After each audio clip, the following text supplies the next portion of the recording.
السلام علیکم ناظرین کرام، نئی ویڈیو میں آپ کو خوش آمدید کہتے ہیں۔ لڑائی اپنے عروج پر پہنچ گئی ہے۔ اسلام آباد سے جو خبریں آ رہی ہیں وہ بڑی خوفناک ہیں۔ طاقتوروں نے جو ایٹم بم چلانا تھا وہ ایٹم بم تو چلا دیا گیا ہے۔ اب سپریم کورٹ کے 8 ججز پر بڑا وزن آ گیا ہے، بڑا بوجھ آ گیا ہے کہ کیا ان کے کارندے اب یہ بوجھ اٹھا پاتے ہیں یا پھر سپریم کورٹ کے ججز لیٹ جائیں گے اور یہ کرپٹ اور گھٹیا سسٹم جیت جائے گا۔ صورتحال بڑی خطرناک ہو چکی ہے۔ آج ایک اور طاقتوروں کے ٹاؤٹ منیب فاروق نے ایک دعویٰ کیا کہ بند کمروں کے اندر یہ فیصلہ ہو چکا ہے کہ سپریم کورٹ کا فیصلہ الیکشن کمیشن آف پاکستان بھی تسلیم نہیں کرے گا۔ ایاز صادق سپیکر جو ہیں وہ بھی تسلیم نہیں کریں گے، یعنی اس فیصلے پر عمل درآمد نہیں ہوگا۔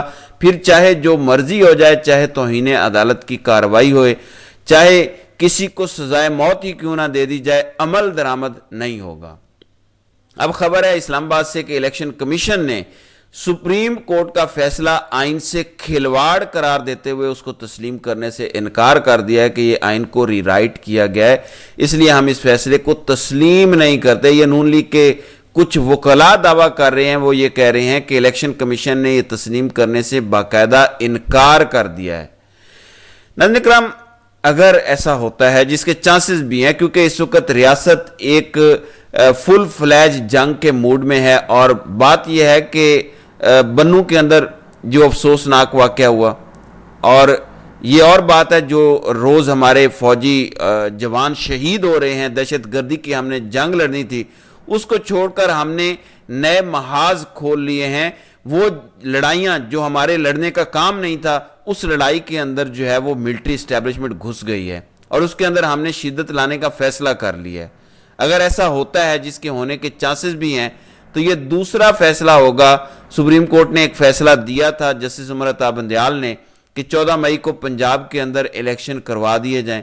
وہ الیکشن نہیں کروائے گئے تھے، اس سے پہلے 9 مئی ہو گیا تھا، 9 مئی ہو گیا، اور 9 مئی بھی اس وقت اس لیے کیا گیا قریب جا کے تاکہ کہیں سپریم کورٹ سے کوئی توہین عدالت کی کارروائی نہ شروع ہو جائے، اور 9 مئی ہونے کے بعد 14 مئی کو جس دن یہ تھا کہ سپریم کورٹ ایکشن نہ لے لے، کہیں توہین عدالت کی کارروائی نہ شروع کر دے، وزیر اعظم شہباز شریف کو اس وقت گھر نہ بھیج دے، تو مولانا فضل الرحمان اور یہ ساری پی ڈی ایم دھرنا لے کے، جلسہ لے کے، ہنڈے لے کے سپریم کورٹ کے سامنے آ گئی تھی اور انتہائی گھٹیا تقاریر کی گئی تھی عمر عطا بندیال کے خلاف۔ لہٰذا یہ دوسری ایسی کارروائی ہوگی کہ جب سپریم کورٹ کا فیصلہ تسلیم نہیں کیا جائے گا۔ سپریم کورٹ اس وقت تو ہاتھ باندھ کے کھڑی رہی تھی۔ اب دیکھنا یہ ہے کہ سپریم کورٹ اب کیا کرتی ہے۔ اس وقت تو چیف جسٹس بیچارے خود بے بس تھے، مجبور تھے، وہ کہتے تھے کہ صبر کریں اس وقت کا لیکن اس وقت کا جو چیف جسٹس ہے وہ طاقتوروں کے ساتھ ملا ہوا ہے، لہٰذا اب صورتحال پہلے سے بھی زیادہ پریشان کن ہے۔ ایمرجنسی کے حوالے سے دعوے ہو رہے تھے کہ ایمرجنسی یا ایمرجنسی پلس لگ سکتی ہے، انتظامات کیے جا رہے ہیں، چابی والے کھلونے اسی لیے اسلام آباد لائے گئے ہیں۔ اس وقت سمیع ابراہیم جو سینئر صحافی ہیں وہ کہتے ہیں کہ ایک میٹنگ ہوئی ہے اسلام آباد کے اندر، جبکہ ایک میٹنگ ہوئی ہے پنڈی کے اندر، اور ایمرجنسی کا فیصلہ ہو چکا ہے۔ وہ کہتے ہیں کہ قاضی فائز عیسیٰ اور نواز شریف شکست کھا چکے ہیں، اب ایمرجنسی لگائی جا رہی ہے۔ میرے ذرائع کے مطابق ایمرجنسی کا فیصلہ ہو چکا ہے۔ یہ سینئر صحافی سمیع ابراہیم کا دعویٰ ہے کہ ایمرجنسی لگانے کا فیصلہ ہو چکا ہے، کسی بھی وقت محرم کے بعد یہ ایمرجنسی نافذ ہو سکتی ہے۔ لیکن مطیع اللہ جان کا ایمرجنسی کا شوشہ جو چھوڑا گیا ہے اس پر ان کا ڈیفرنٹ رد عمل ہے۔ مطیع اللہ جان کہتے ہیں کہ ایک صاحب نے کہا کہ ایمرجنسی پلس لگے گی، ایمرجنسی پلس مشرف نے بھی لگائی تھی، پھر آرٹیکل 6 لگا تھا، تو ایمرجنسی لگانا اتنا آسان نہیں ہے۔ یہ صرف ججز کو پریشر ڈالنے کے لیے پروپوگنڈا کیا جا رہا ہے، لیکن اب مداخلت کے سارے رستے محدود ہو گئے ہیں، کوئی ایمرجنسی نہیں لگا سکتا۔ تو مطیع اللہ جان کہتے ہیں کہ یہ بھی ہوائی فائرنگ ہو رہی ہے ججز کو ڈرانے کے لیے، ورنہ ان کی اوقات نہیں ہے۔ پھر یہ جو پی ٹی آئی پر پابندی لگائی جا رہی ہے اس پر مجیب الرحمان شامی کا رد عمل سن لیں۔ پھر میں آپ کو بتاتا ہوں کہ پی ٹی آئی خود کیا کرنے جا رہی ہے۔ تحریک انصاف پر پابندی کا فیصلہ سیاست اور جمہوریت کو گدلا کرے گا، ریاست اور سماج کو تہو بالا کرے گا، اس تقسیم کو سنبھالا نہ گیا تو خدا معلوم کیا نتیجہ برآمد ہو۔ نواز شریف فیصلے میں شریک ہیں تو بہت افسوسناک ہے۔ تو مجیب الرحمان شامی کہتے ہیں کہ اگر نواز شریف اس فیصلے میں شریک ہیں ایمرجنسی لگانے کے فیصلے میں، تو انتہائی شرم کا مقام ہے کہ نواز شریف اس حد تک گر گیا ہے۔ مصطفیٰ نواز کھوکر کہتے ہیں کہ بے شک لگا لیں پابندی، لگا لیں پی ٹی آئی پر پابندی، پہلے کون سی پابندی نہیں ہے۔ وہ کہتے ہیں کہ تحریک انصاف 8 فروری کو بھی بین تھی، تحریک انصاف کے امیدواروں کو کمپین کی اجازت نہیں تھی، کوئی جلسہ نہیں ہوا، نشان چھین لیا گیا، لیڈر جیل میں تھا، اس کے باوجود پاکستانی عوام نے پی ٹی آئی کو پاکستان کی سب سے بڑی اکثریتی جماعت بنایا۔ تو اب بھی لگا کے دیکھ لیں کہ پی ٹی آئی کو بین کرنا ہے، پابندی لگانی ہے۔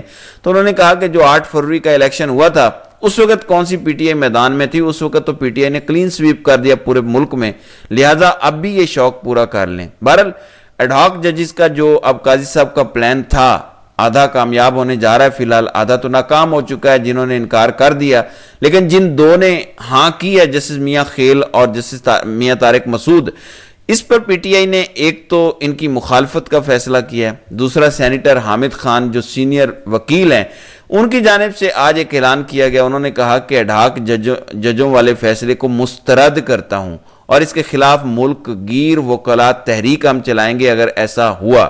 لہٰذا پی ٹی آئی نے قاضی فائز عیسیٰ کے پلان کو مکمل طور پر برباد کرنے کا فیصلہ کر لیا ہے۔ حامد خان نے بھی یہ کہہ دیا ہے کہ ہم وکلاء تحریک چلائیں گے۔ دیکھیں، کہا یہ گیا کہ سوشل میڈیا کے پریشر کی وجہ سے 2 ججز تو پیچھے ہٹ گئے ہیں، سوشل میڈیا سے زیادہ فرض اور حق بنتا ہے وکلاء کا، جن کا یہ ادارہ ہے، وکلاء اس فیصلے کے خلاف کھڑے ہوں، اور اب حامد خان نے یہ اعلان کر دیا اور یہ یقیناً ایک بڑا جھٹکا ہو سکتا ہے۔ پھر آج ایک تحریری فیصلہ آیا جو عمران خان کا 10 روزہ ریمانڈ جج خالد ارشد جو اینٹی ٹیررسٹ کورٹ لاہور کے جج ہیں انہوں نے کل دیا، اس کا تحریری فیصلہ اب آ چکا ہے، اور انہوں نے سارے کے سارے دلائل جو دیے گئے تھے ریاستی وکلاء کی جانب سے وہ فیصلے کا حصہ بنائے۔ پی ٹی آئی کے وکلاء نے بھی کوئی 4 گھنٹے کے دلائل دیے، انہیں شامل نہیں کیا گیا۔ فیصلہ میں آپ کے سامنے رکھ دیتا ہوں۔ خالد ارشد اپنے فیصلے میں لکھتے ہیں کہ عمران خان کو جدید ڈیوائسز کے ذریعے مجرمانہ سازش پھیلانے کا الزام عائد ہے۔ پولیس نے تحقیقات مکمل کرنے کے لیے وائس میچنگ ٹیسٹ سمیت دیگر تفتیش کرنی ہے۔ انصاف کے اصولوں کو مد نظر رکھتے ہوئے تفتیش کے عمل میں خلل نہیں ہونا چاہیے۔ عمران خان کا تمام مقدمات میں 10 دن کا جسمانی ریمانڈ منظور کیا جاتا ہے۔ ملزم کو 25 جولائی کو ویڈیو لنک کے ذریعے دوبارہ عدالت میں پیش کیا جائے۔ عمران خان نے جو خود دلائل دیے یا انہوں نے جو وہ سماعت کے اندر خود بولے اس کو بھی تفصیلی فیصلے کا حصہ بنایا گیا۔ عمران خان نے کہا کہ جب انہوں نے کچھ کیا ہی نہیں تو وہ معافی کیوں مانگے۔ عمران خان نے کہا کہ 9 مئی کے سارے واقعات کی سی سی ٹی وی فوٹیج سامنے نہیں لائی گئی۔ عمران خان نے کہا کہ جب ان پر فائرنگ ہوئی تو وہ آرمی آفیشلز کے خلاف ایف آئی آر کرانا چاہتے تھے لیکن ان کی نہیں سنی گئی۔ تو یہ بھی تحریری فیصلے کے اندر لکھا گیا ہے کہ عمران خان کے اپنے بھی کنسرن ہیں، لہٰذا اب میں نے آپ کو بتا دیا کہ صورتحال بڑی ٹف ہو چکی ہے۔ طاقتوروں کے پاس آخری ہتھیار ایمرجنسی ہے اور ان کو پتہ ہے کہ ایمرجنسی لگانے والے وقتی طور پر شاید ایمرجنسی لگا بھی لیں لیکن بعد میں ان کا کیا حال ہوگا۔ ابھی تو پوری دنیا کنسرنڈ ہے کہ پاکستان میں جمہوریت کا کیا حال ہو رہا ہے، جس طرح سے پاکستان کی سب سے بڑی جماعت پر پابندی لگانے کا شوشہ چھوڑا گیا۔ پھر میں نے آپ کو بتایا کہ پہلے امریکہ سے قرارداد آئی، ابھی برطانیہ سے بھی قرارداد آ سکتی ہے۔ یہ جو ہوائی فائرنگ اور بیانیے کے لیے یہ سارا کھیل رچایا جا رہا ہے، یہ ساری ہوائی فائرنگ سپریم کورٹ کے ججز کو ڈرانے کے لیے کی جا رہی ہے، لیکن لگتا نہیں ہے اگر پچھلے 2-2.5 سالوں میں پاکستان کے 24 کروڑ عوام کو یہ نہیں ڈرا سکے، پاکستانیوں کو اپنے موقف سے یہ پیچھے نہیں ہٹا سکے، پاکستانیوں کو یہ اٹریکٹ نہیں کر سکے، تو یہ ججز کو بھی کبھی بھی ڈرا نہیں سکیں گے۔ ان کو منہ کی کھانی پڑے گی اور انہیں عبرتناک شکست ہوگی۔ تو ناظرین کرام، آپ کی اس ویڈیو کے حوالے سے کیا رائے ہے؟ آپ اپنی رائے کا اظہار کامنٹ سیکشن میں ضرور کیجیے گا۔